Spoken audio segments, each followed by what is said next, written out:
நண்பர்களே, இந்த பத்திரிகையாளர் கோலாகல ஸ்ரீனிவாசன் அவர்கள் கேட்பதில் என்ன ஆங்கிலம் ஒரு விஷயம் தவறு இருக்கா? உங்களால சொல்ல முடியுமா தவறு இருந்தா?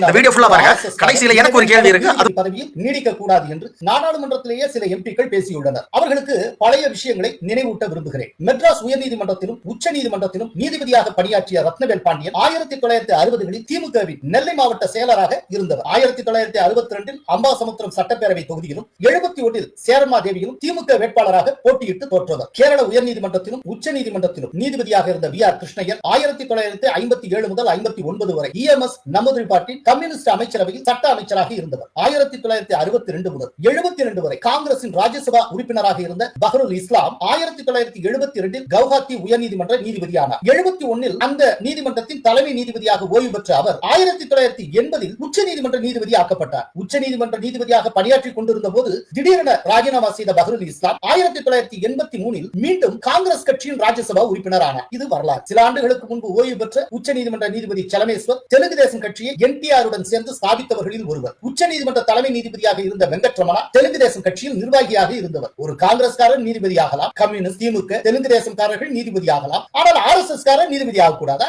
GR சுவாமிநாதன் நீதிபதியாக தொடரக்கூடாது என்போர் தங்கள் முகத்தை கண்ணாடியில் பார்த்துக் கொள்ள வேண்டும். சமீபத்துல கரூர் துயர சம்பவம் கூட தொடர்பில்லாத வழக்குக்கு அதுக்கும் தொடர்பில்லை. பொது வழிகாட்டு நெறிமுறையை வெளிவிடணும்னு சொல்லிட்டு சென்னை ஹைகோர்ட்ல ஒரு வழக்கு வந்தது. உங்களுக்கு எல்லாருக்கும் ஞாபகம் இருக்குல்ல? அந்த வழக்குல நீதிபதி என்னெல்லாம் கருத்து வெளியிட்டாரு விஜய்க்கு அது எதிராக எல்லாம் பார்த்துக்கிடுங்க. அந்த நீதிபதிக்கு எந்த பின்புலம் இருக்குன்னு சொல்லி யாராவது கேட்டாங்களா? எல்லாத்துக்கும் ஞாபகம் வச்சு திமுகக்கு ஒரு எதிராட்டு கூட இல்லை, இந்துக்களுக்கு ஆதரவாட்டு ஒரு தீர்ப்பம் தான். இப்படியெல்லாம் பேசலாமா நீதிபதியை பற்றி?